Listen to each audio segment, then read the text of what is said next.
Peace often demands sacrifice. Hello everyone, and welcome to episode 16 of AFK Arena Stories and Lore. Today we'll be taking a look at the backstory of Anasta, the Sacrifice. So sit back, relax, and let me tell you a story.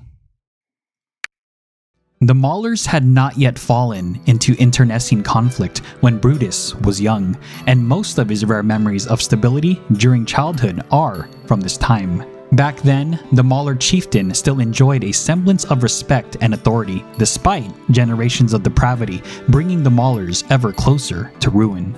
Awed by his prestige, each tribe just secretly jockeyed for position and power while keeping their naked ambition concealed. The eventual death of the Mauler chieftain, however, was like a dam bursting, releasing the pent-up aggression and bringing brutal dog-eat-dog violence to this slice of the desert.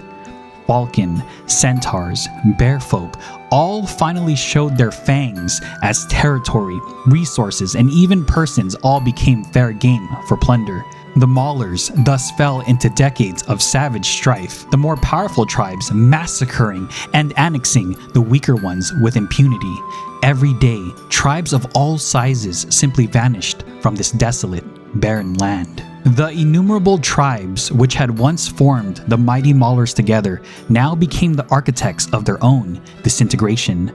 Those without formidable military power spent every day under an oppressive cloud of dread.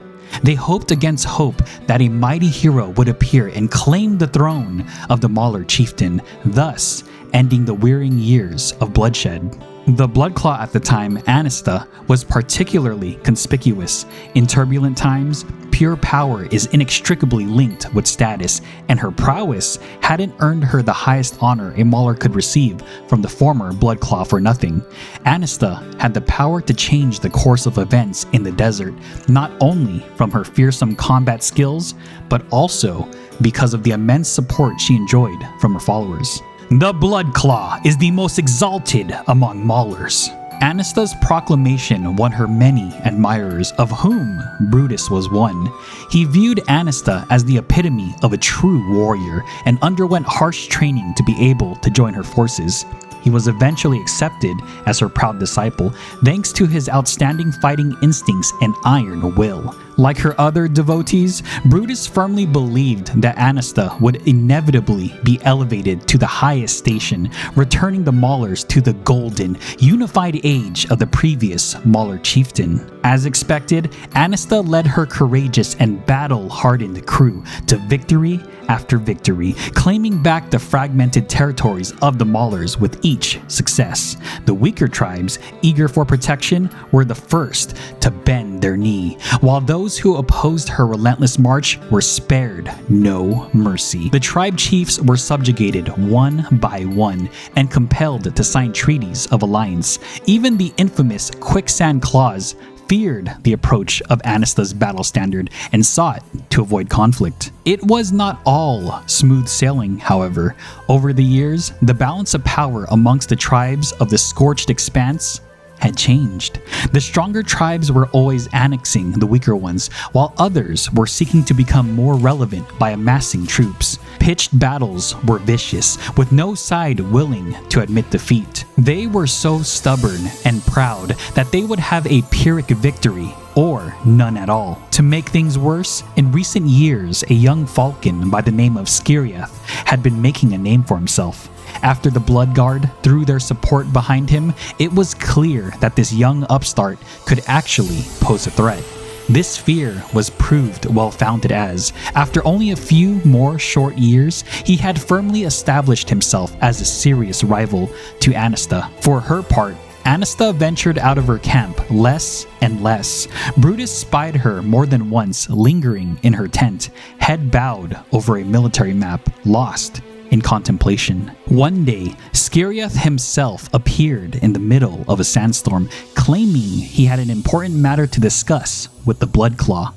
As an expression of his sincerity, he had with him only his personal bodyguards, led by the blood guard Anoki.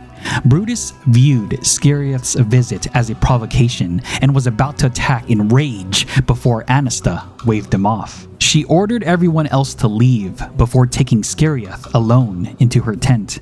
No one knows what passed between them, but when Skirioth later went off, Anasta looked downcast, her eyes troubled. She was silent for a long time before finally saying, "There can be only one Mauler chieftain." From that day forth, Anasta and Skirioth stood in opposition to each other. They faced each other on many occasions, but each time were evenly matched.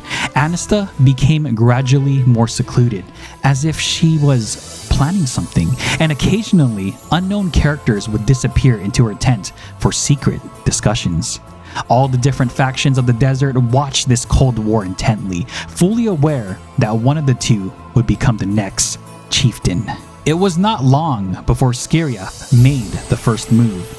In the name of acting chieftain, he invited all the tribe chiefs to discuss the future of the Maulers.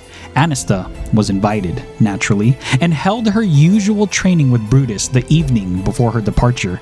Brutus's skills had increased so quickly that Anasta had to now spar with him seriously.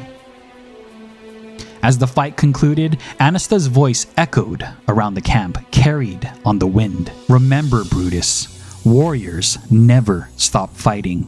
Sometimes you will have to make some difficult choices, including those which run counter to the gaining of glory." Anasta seemed to be half teaching Brutus, half convincing herself. After tomorrow, the Maulers will welcome a new chieftain. Wind-whipped sand obscured the pale moonlight, and as Brutus looked at his mentor before him, her face looked strange and unfamiliar. The next day, all the chiefs gathered, yet Anasta was conspicuous by her absence. The bolts from the blue came just as Skirioth was about to call the meeting to order. Anasta, leading a band of quicksand claws, launched an assault on the meeting place. Heavily armored, they surrounded the chiefs and demanded each and every chief recognize Anasta as the Mauler chieftain. None of the chiefs dared breathe out of turn and seemed on the verge of submitting to the audacious Anasta.